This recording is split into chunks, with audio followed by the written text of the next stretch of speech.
Welcome to the Focus and Chill podcast, where we discuss unconventional productivity tactics designed for neurospicy people. I interview neurodivergent guests who've figured out secrets for getting a ton of amazing work done without burning out. I'm your host, Jeremy Nagel. I'm an ADHD software developer turned startup founder and PhD candidate. I built FocusBear to help with my own productivity and burnout challenges. Welcome to episode 114 of the Focus and Chill podcast. We're thrilled to be joined by Claire Jackson today. Claire is Australia's Chief Habits Officer. She's based in Adelaide and she helps organisations across the education, public and not-for-profit sectors embed prevention-first systems that reduce overwhelm, unlock energy and make success sustainable. Founder of the Habit Lab and a certified Tiny Habits coach, Claire is known for transforming behavioural science into practical, human-centred solutions that actually stick. With an MBA, over 2 decades of experience in the higher education sector, and award-winning credentials in impact and evaluation, she doesn't just deliver programs, she builds behaviour-based systems that scale. Claire also brings lived experience of ADHD, chronic illness, mental health, and burnout, fueling her commitment to designing habits that work with your brain and life, not against it. Her work equips students, educators, researchers, high potentials, and leaders to take meaningful daily action, build habits that last, and align well-being for real results. Great to have you on the show, Claire. And it's brilliant to be here. Yeah, really excited to talk with you. Let's begin with your lived experience. When did you realize that you weren't neurotypical? So this is a tale as old as time and probably a story you've heard many times on the podcast. I was late diagnosis ADHD. I was one of those people that assumed that ADHD was the fidgety kid in the classroom that couldn't sit still and was basically trying to throw themselves out the window as you were trying to learn what you were there to learn in the classroom. But obviously with the social media increased attention on what ADHD actually looks like, particularly in women, I started to be exposed, I guess, to information around ADHD. And I'd been diagnosed with anxiety my whole life, and it just never seemed to kind of fit. And now I understand that probably that was a misdiagnosis. And all through my life, I actually have just been struggling with the way my brain works and not having the tools and supports to help me live the life that I wanted to live. So I became a mother, and that was when it really became clear that I was struggling with the overwhelm and having to put my brain into different spaces, like switch context constantly. I really, really struggled. At first, it was kind of put down to, well, that's normal in motherhood and mum brain, it starts out baby brain and then you get mum brain. But it was much more than that. And everything kind of fell apart for me just during COVID, the pandemic. And that's when it led me to get a number of diagnoses, one of which was ADHD. And things started to make a lot more sense for me. Yeah, it is something we hear a lot, and it's a shame that it takes that long to find out as well, because I imagine there would have been challenges that you faced earlier on that might have been explained by it. Absolutely. I mean, I think as a child, it was very much the label was very chatty, too chatty. And the too much kind of brand was definitely me. I definitely had this label of just feeling like I just didn't quite fit.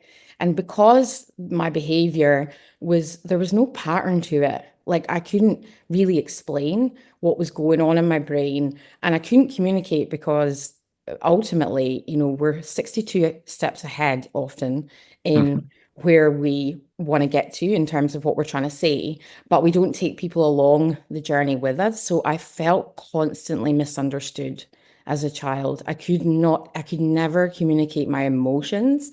And I just always had these kind of feelings that I would sit with. And I just felt like a black sheep most of my life, to be honest. And Mm. I couldn't really explain because people would say, but you're so conscientious and yet you can't study, for this exam, or you can't do this you can't sit and learn for this extended period of time, but you're so capable, you're so academically, you've got the intelligence there. Why can't you just And it was constantly, why can't you just? Mm. And then I started to internalize that and ask, why can't I just? Why do I interrupt people and it annoys them? Why do I talk and in class when I know that I'm not meant to? But it was just those, my brain function, the way that I was functioning, it was like impulsive. And it turns out I have very much mixed ADHD in terms of attention and hyperactivity, but it's probably more on the hyperactivity. So it's definitely just helped me understand the primary thing that I thought was brain fog after having a child. It's memory. So I can remember every single word of Gangster's Paradise, but I cannot remember to pick up my drink bottle in the morning, or I can't remember to take my vitamin. So I really have struggled with memory, and it's held me back in a lot of ways, particularly around employment and performing an interview, because I Mm. would have all these notes and I would know exactly what I want to say. And then I would get in front of someone, a panel, and I would just freeze. And it Mm. really has been something that I've hit roadblocks time and time again. And it's been a practice, to overcome that.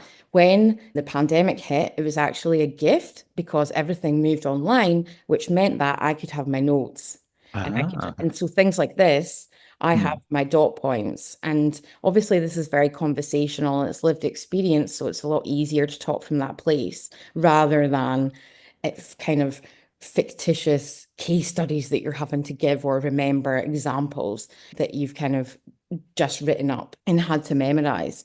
So, yeah, definitely the memory has been a real challenge and sensory issues that I couldn't explain as well. Things like not wanting sound in some environments or the feeling of certain clothes. I couldn't explain that to my mum, but it would drive me insane. There's little things, and I still to this day, I get flashbacks of things that happened that can probably be explained by the way that my brain just works differently. Yeah, it's great that you're aware of it now. I can relate to the memory situation as well, though I'm not very good at memorizing lyrics. I'm jealous of your Gangster's Paradise ability. I mean, it's a useless skill, but it's a good party trick. And what changes have come after getting the diagnosis? Lots of changes. I think mostly the biggest is the compassion that I have for myself now. When we understand something and there's a reason for it, it means that we can kind of soften that inner critic, that kind of mean chatter that we give ourselves. Why can't I just? We're constantly judging ourselves, criticizing ourselves. Unfortunately, that's how humans operate. The biggest benefit has just been taking the heat out of that and just giving myself, I talk about radical self-compassion in my workshops because mindset, the thoughts that we give ourselves, we create them. We tell our brain what to think, and that then in turn creates emotion. So I really try and kind of make sure that my thoughts are supporting me and are from a place of understanding that, what, I do leave cupboard doors open and it is annoying. Now that I live by myself with my son who doesn't care, it's not actually annoying for anyone other than, I'll see cupboard doors open and be like, oh that's right. I have ADHD and I don't turn off taps or shut cupboards. Now, the guilt that comes with the tap, my son has picked me up on, so that's good. Mum, stop wasting water. And it's just having an awareness. And then, luckily I do have this super method, Tiny Habits, that helps me design my routines. So not only do I design for the context of my life and my environment and my business and how I want to live my life, but also I design for the way my brain works. And we're so fortunate to have information at our fingertips. I use ChatGPT a lot in terms of really looking for opportunities to optimize how I live. And that's really all I do. It's trial and error. I'm constantly refining how I go about my day. And I base a lot of it around my energy. And Hmm. what I start each day by assessing what my battery level is at. Last night, wasn't a great sleep, but I actually feel quite good. I'm very excited about this conversation. So, my battery was at 72 this morning. But if my battery was at 25, then I'm not going to be expecting myself to hit the ground running and do a whole heap of really difficult, cognitively challenging tasks. So I think it is just having knowledge builds awareness, means that you can really support yourself in the best possible way and explain to others without it being a label, without it being something that I use as an excuse, which Mm. the challenge I think people feel. Yeah. Yeah, absolutely. Oh, I'm very interested in the battery measurement. Maybe we can, I think you might talk about that when we get to productivity tips, but let's keep an eye out on that. Very interesting approach there. And it sounds like there's been a lot of fantastic change there. Are there any challenges that you still experience now? I think at times, and I think this is just the reprogramming from my childhood, that I still feel wildly misunderstood at times. Mm. In as much as so many of us are not neurotypical now, we know that there's an increasing number of our communities that are identifying as neurodivergent. It's still such an individualized experience, even though my friend can have ADHD and I can have ADHD, the way that presents or the way that is externalized and internalized can be so different. So it is quite isolating. It does feel quite lonely. And I have had some denial from people in my life that it even exists. It's been really hard. At first, I wasn't able to give myself the validation. It wasn't enough that the psychiatrist gave me the validation or my GP gave me the validation. I was looking for it from family and friends. And instead, I was met with the typical, but you've managed so well until this Mhm. point. You've done X, Y, Z, but everybody gets overwhelmed. Everybody can't focus and everybody's distracted. You're a mum, like that's what comes with the territory. But, so it has been difficult to really just own it for myself, I guess. Not difficult. It's just been an interesting journey over it's been 3 years now Mm. that I've had my diagnosis. So almost. So it's just been a case of really giving myself that validation. It doesn't really matter what anyone else thinks about it. They can ask questions. I'm really open to that. But I still, I struggle. I'm medicated now, which has been so helpful. It's taken a while to get to the right medication. And I have had issues with finding a GP that's willing to support Mm. my diagnosis. I find that I've had to really, like, I had to ask people in the end because I was phoning around medical centres and their GPs are not willing because there is a slight extra workload with having to phone and get authorization for scripts. And my Oh, yeah. psychiatrist couldn't do that. So that was a whole other challenge. And of course, it created a whole load of administrative tasks, which Mm. my brain just shuts down to. And I've found myself in situations where I've not had a script or I've had things holding me back, which in turn only heightens the challenges that we have. And it's been quite frustrating, the medical system around it. I'm very grateful to have been able to have the privilege of going for a diagnosis, but I also have found it quite challenging. And I do still struggle. The medication's not a magic pill. I still seek dopamine, and Mhm. that causes me issues depending on hormonal fluctuations in the month. I can definitely have to be careful with spending money. That is Mm. definitely one of my Achilles heels, and anything addictive has been challenging, whether it's food or spending. So it's just all connected, right? It's just the way that I just have to have these mechanisms in place because it's not willpower is not enough. Like our Mm. executive functioning cannot support the willpower that we need not to take the action that is going to be harmful sometimes. It's so powerful, this chemical imbalance. We crave this dopamine, and sometimes it doesn't matter what gets in my way, that I'll just have to I'm like, yeah. So I've decorated my house now in the brightest colors possible. I really look for ways that I can feed my kind of need for dopamine in daily life.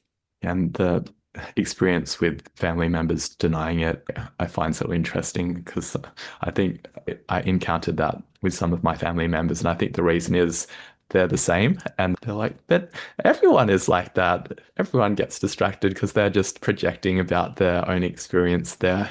And that's where it can be challenging. Absolutely. And it is, of course, hereditary. Yeah. So it's definitely, I can see it, but it's their journey and it's not for me.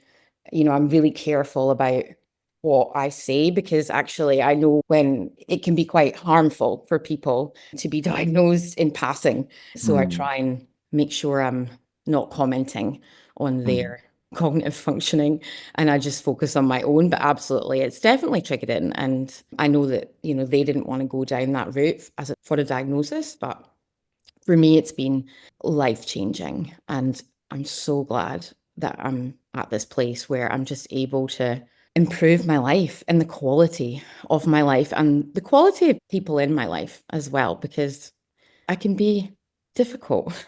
yeah, that's fantastic. And it sounds like you're able now to tap into more of the strengths that you have.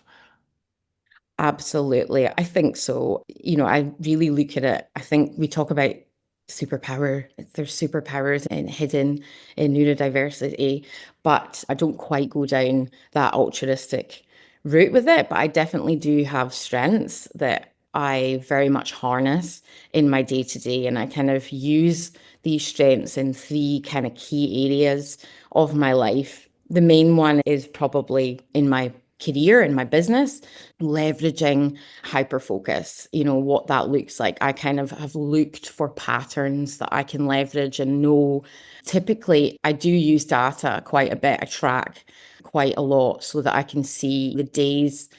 There are just some days, like Monday, just isn't a day where I need to be doing big project or that kind of more focused work. That's my kind of admin day. So I've changed that. I know that morning is when I need to do my like the 10 till 12 is really peak for anything hyper focus. And sometimes I can be at risk of working through until 3 and forgetting to go to the toilet, as I know many listeners will be familiar with, Yeah. or take a drink of water. So I've had to design tiny habits around that.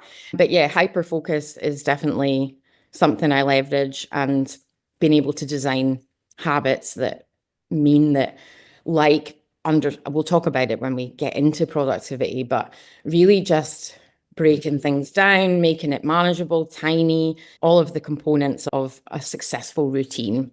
And then in my parenting, I'm pretty sure that my son is probably not neurotypical and is going to join his mama in this world. He's 4, and I'm not going down, there's no diagnosis, and I'm definitely not going down, it's too early for that. But I definitely have been just witnessing him and how he likes to experience the world. And he says things to me like, but Mom, I don't know why I forget my water bottle. It's just my brain hurts sometimes.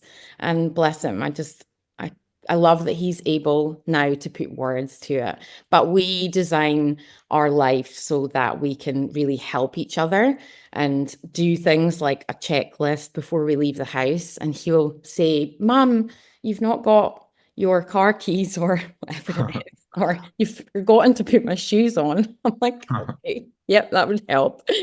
But I really do use my creativity side of having ADHD and like the ideas and the fast pacedness, like we build that into like how I parent. And I think he really enjoys that too, as well as the empathy. We're generally very empathetic people.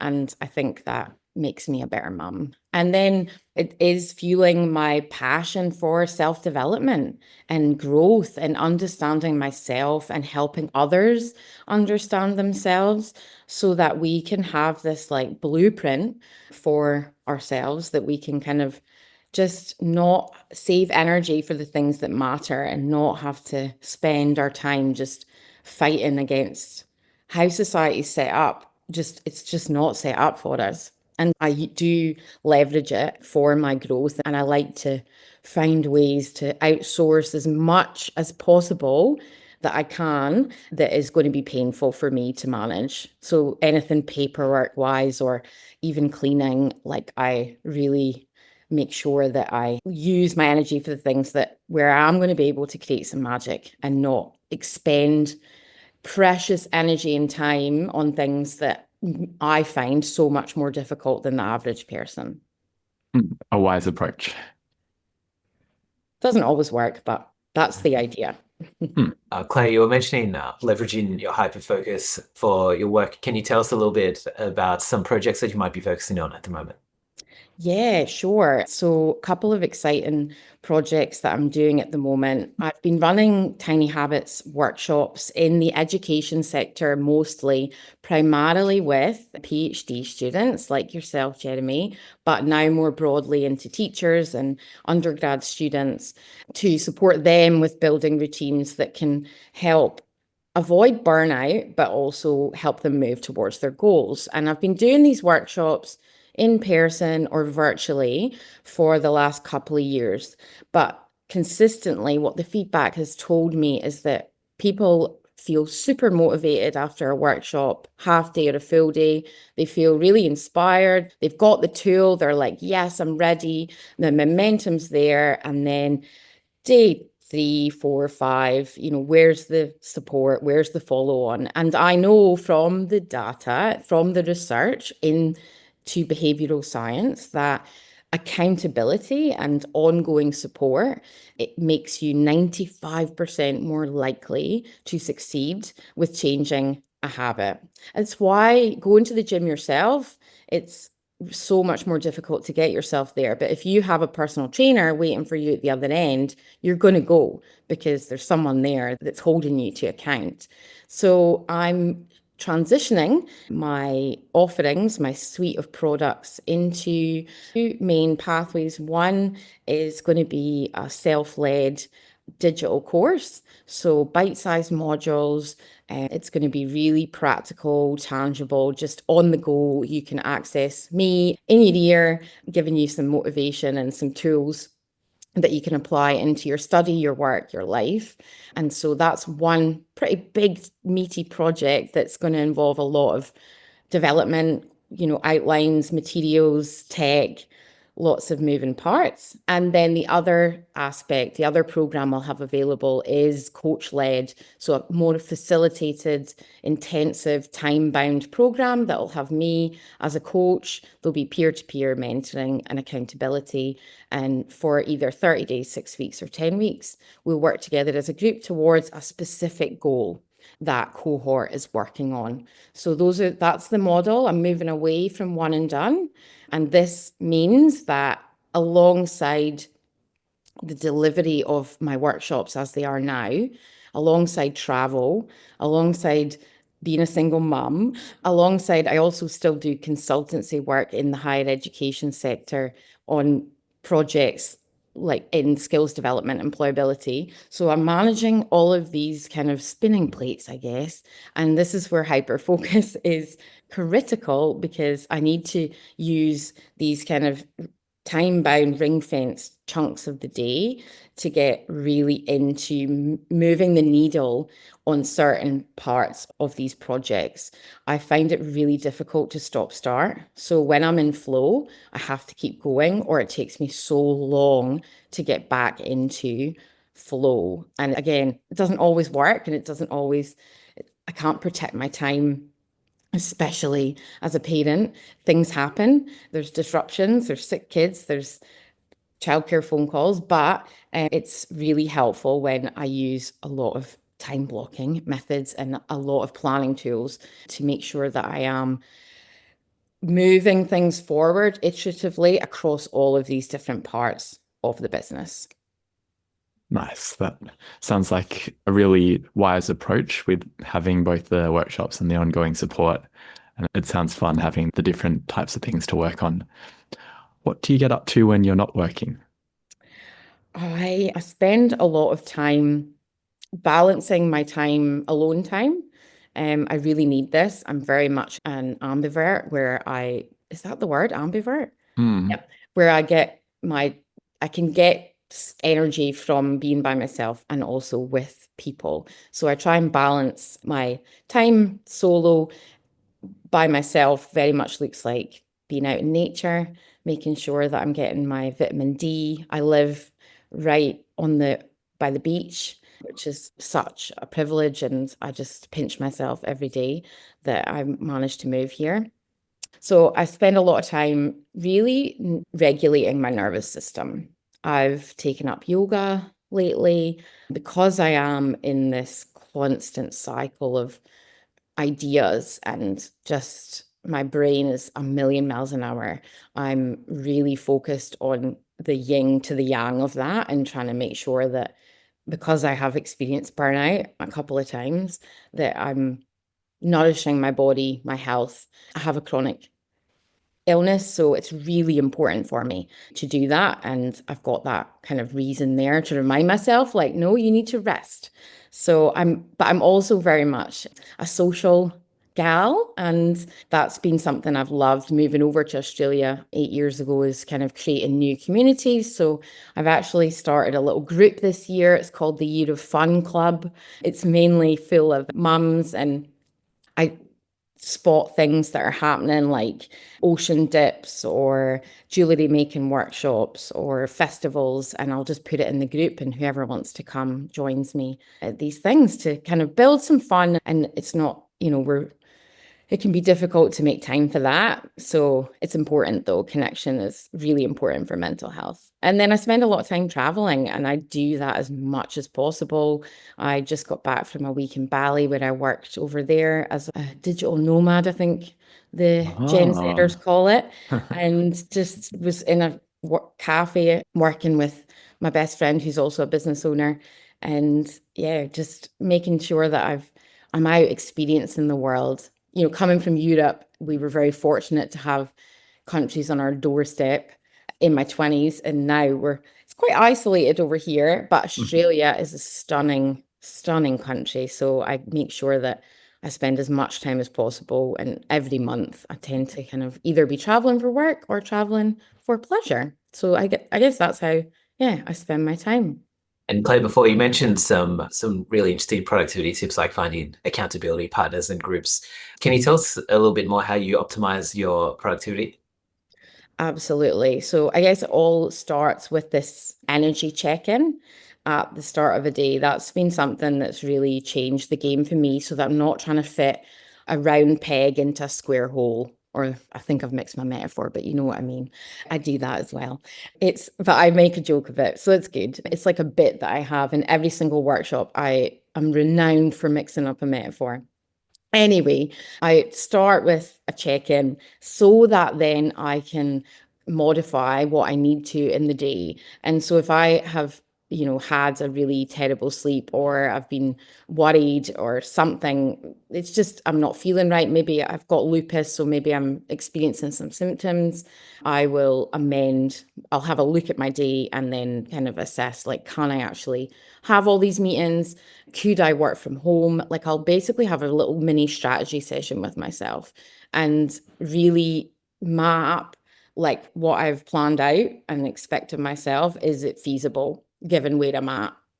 So once I've done that, and it's super quick, and at first it can be a little bit of getting used to, and it takes more energy to begin a habit up front. It does use more energy, but eventually, once it is automated behavior, then the idea is that you're saving yourself energy. And I do find that even just doing this gives me energy because it's showing that I care about myself. Like, I trust, I matter.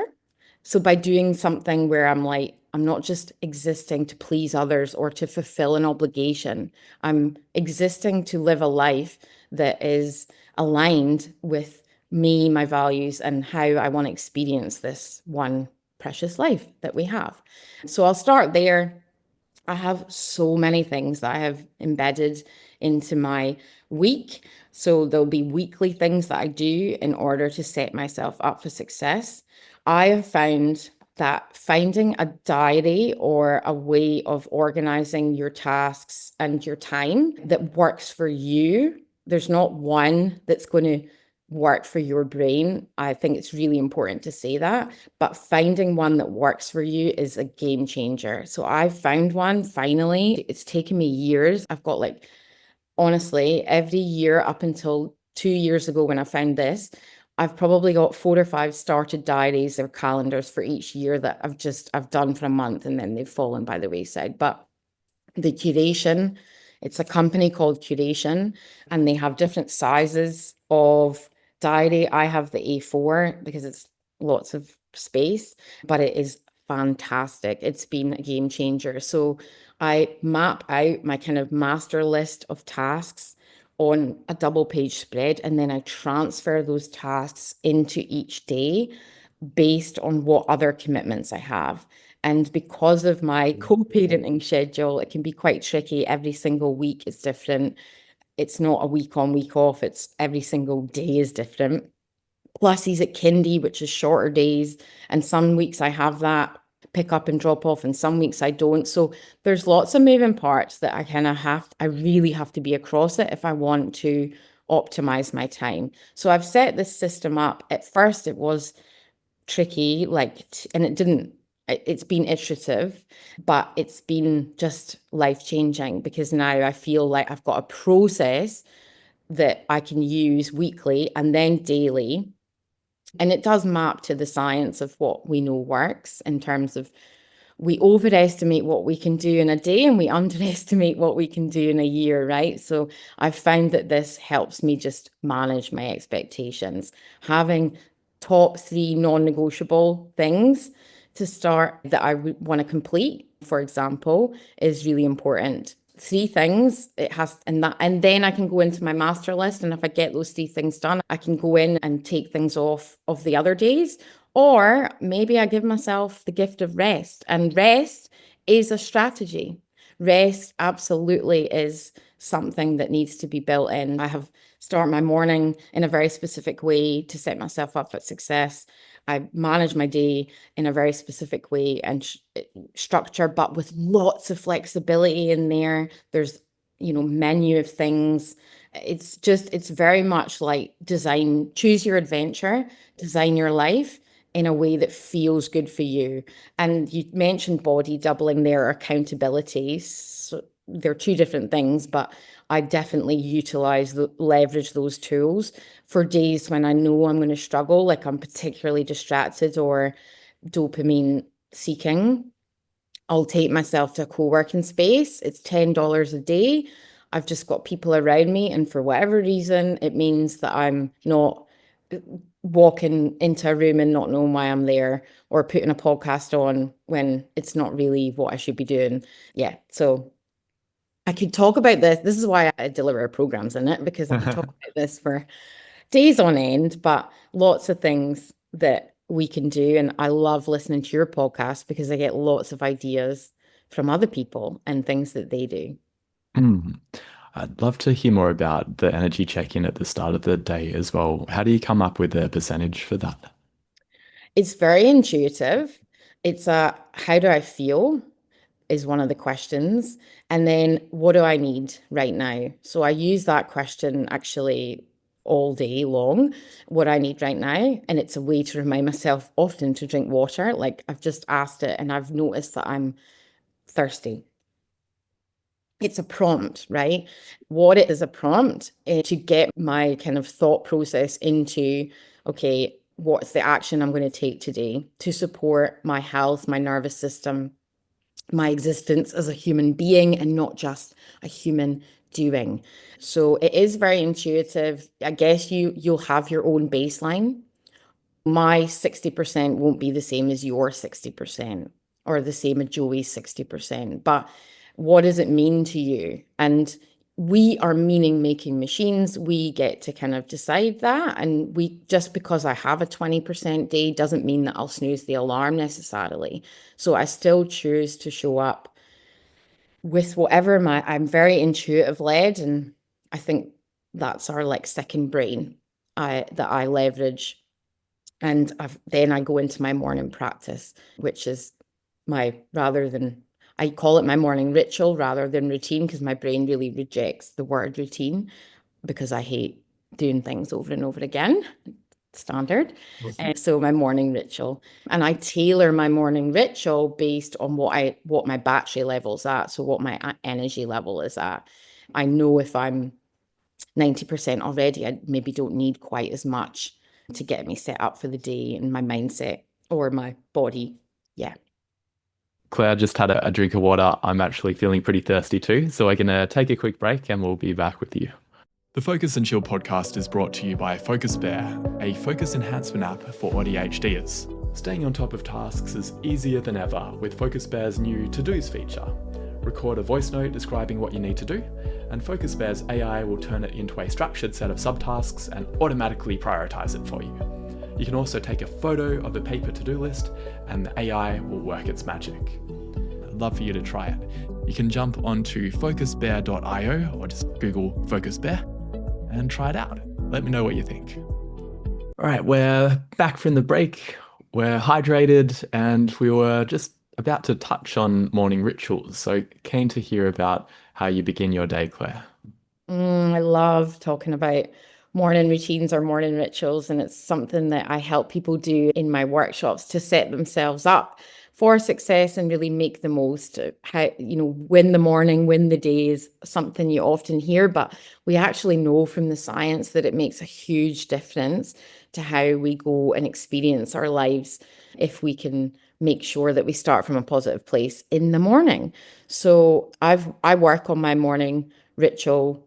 Depending what season of life I'm in, I have to change it up. I think that's really important to say. It's not always a really extended morning ritual, but this is where I like to start, is just having a habit stack, which is really just a series of habits, one after the other, that is designed to support you and your needs in the morning. And it includes, for me, a very clear kind of routine.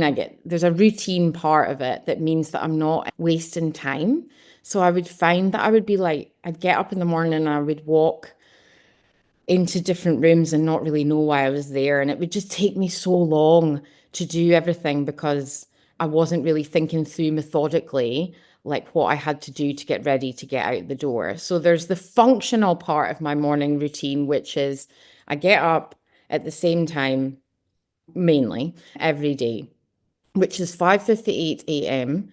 And for some reason, my brain responds better to a number that's not on the hour. I think that's a thing for us. But 5:58 a.m., I get up. I never snooze because that's when my brain starts to tell me stories and that, you deserve it. It's cold outside, yada, yada, all this stuff. So I have to get up immediately. Part of the Tiny Habits method and the way that we teach the method is that we start our day with a positive affirmation. So this is how you learn the Tiny Habit formula. It's called the Maui Habit, and I'd love to share that now. It's 8 words that we start every day. So at some point in the first 5 minutes of your day, you either say out loud or to yourself, today is going to be a good day. Today's going to be a good day. And then part of the Tiny Habit method is you've got to celebrate yourself. So either, give yourself a pat on the back or just think, good job. And for us, it gives us our extra dopamine hit, which is great. But that's going to fast track the automation of that behavior for you. So I'll say today's going to be a good day after I put my feet on the ground. And then I walk to the bathroom. I put on a headband. I splash my face 3 times with water, and then I come through into the kitchen. I'll go to the loo and I'll come through to the kitchen, and that's when I take my medication, which there's quite a few. And I've just newly invested, because tools are really important to make things easier for us, in a pill box. So every week I actually put all the pills now ahead of time, and it just means that I'm removing that friction that means that it's harder for me to do the thing, like taking lids off of pill boxes. That was really something that was holding me back, and sometimes it mean I'd miss the habit. Then I have a little morning ritual corner. So I go out on my balcony, I do 3 breaths, just to get some sun on my face, although sometimes it's dark now in Adelaide. But still, I go outside and look at the moon or whatever. 3 breaths, just grounding. This is before my son wakes up. And I'll come to my little ritual corner where I have gratitude diary. I pull an affirmation card just to give again, just to reinforce positivity for the day. You know, what's my message? Something to inspire positive thinking. I'll put on a little diffuser with some nice smelly oils. So it's very sensory. And then depending on the day and the time that I've got available to me, I will do some journaling, and I have a self-development book that I read 1 page. So there's a kind of sequence of things, and then I'll go make my coffee. And while the coffee is brewing, I will do 5 squats. And so I'm kind of doing things to nourish my body, my mind, and my emotional system. And I do the gratitude journal now actually with my son, where he says 3 things. He doesn't really get gratitude, so he'll say 3 things he's good at. But I write them down so that when he's like 15, I'm going to be able to say, when you were 4, you thought you were really good at making pancakes, when in fact you were really good at putting pancake mix on the floor or the walls. But yeah, it's building in these rituals and starting our day, and so I call it no matter what. And actually, I know I've just outlined quite a few things there, but without the book and the extra journaling, it's 7 minutes. It's 7 minutes it takes for me to do that. And I've got it down to kind of fine art. And those are my no matter what habits. So that's my no matter what habits. I show myself that no matter what, I matter at the start of every day. And that is what it looks like right now. But it does change, depending on what's going on. That's a very structured and methodical habit stats. Thank you for sharing that, Claire. And it's great to see that you've incorporated your son as an accountability partner as well in the gratitude journal. Very good. Could you tell us a little bit more about how you switch off at night? Is it as structured as that? This is still a work in progress. So I find I'm obviously really tired. My energy level is depleted. My medication's worn off. So I do find it really hard, especially to put down the tech and get myself off screens. So I use kind of natural cues in the evening. What I've been trying to do is use natural cues in the evening, like my son's bedtime routine, to signal to myself that it's time to put my phone on charge in another room. This is something I'm really battling with at the moment. And look, I know how to design habits inside out. I know how behavior change works, yet I'm still struggling. It's a battle. But I'm starting tiny, obviously. That is my brand. And asking, if I can do 10 minutes less of app flicking or scrolling, that's a win for me. So I do something I've brought in this year that's been really helpful is I've taken out some life chores that were really not optimizing my morning and put it into the night. So for example, I was emptying the dishwasher in the morning before I left the house, and I found that it was really draining my energy, to be honest, because it takes me so much more to initiate. So I put it on straight after dinner and I unload it before I go to bed. So I have this little 10-minute whip round my house that it involves, making sure all the glasses are out of the living room. I really work better in a very tidy, organized space, although I've got doom piles everywhere, but it makes sense to me. I'll do the kitchen and then I put my clothes out for the night before. So I guess my morning routine kind of starts at night. And something that I'm trying to do now is to find a consistent time that I go to sleep. That's, again, I find it really difficult. And I'm trying different things like magnesium spray and journaling. I've got a meditation app that I use. So I've just got things that I know can help me. But do I have a consistent structured evening routine? Absolutely not. I just draw on things that can help me when I need them. I would like to move to that, and it is one of my goals for this year. And then I'll come back and tell you about it if I manage to do it. We all need the secret to that. I think the fatigue is a barrier to structure, because it just gets harder and harder to do things in the evening. I have that challenge too. Sometimes things that I could do in maybe 5 minutes in the morning take 15 minutes to do in the evening. Absolutely. But it's the trade-off, right? Because Mm, do it in the morning, but then it's taken away from something else. And yeah. so I am a question that I ask of myself is, do will future me thank me?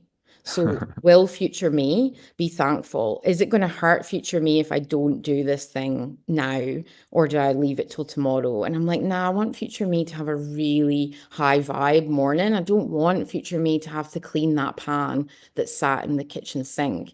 But future Mm, me is going to want to clean the pan because it's going to annoy her that it sat there. So it helps me just take action. It kind of helps me take the first step, and it's often just the first step. And I'll often say, like, okay, I'll only do 1 minute of tidying, but then because you've started, that's the hurdle. The biggest hurdle is just starting, and then you find that you can do 10 minutes.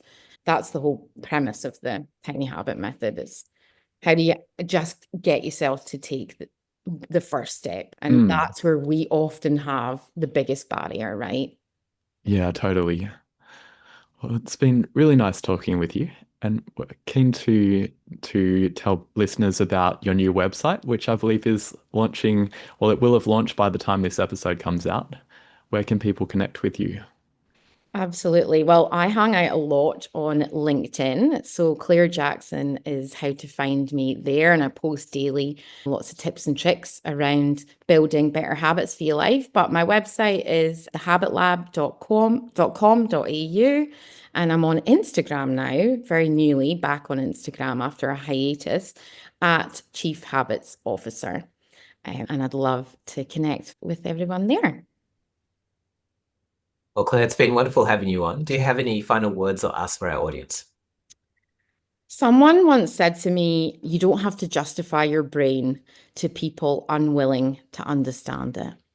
And it comes back to that radical self-compassion and the need for validation, and that we so desperately seek. But all that matters is that you understand your brain. So just get hyper focused on that and try and spend your time convincing people how you operate. Your operating system is for you. So just, yeah, nurture your magic.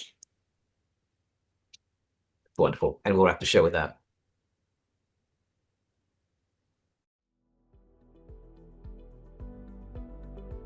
Thanks for tuning in to this episode of the Focus and Chill podcast. To listen to other episodes, jump onto podcast.focusbear.io. If you'd like to be a guest on the show, or you know someone who'd be a good fit, email us at team@focusbear.io.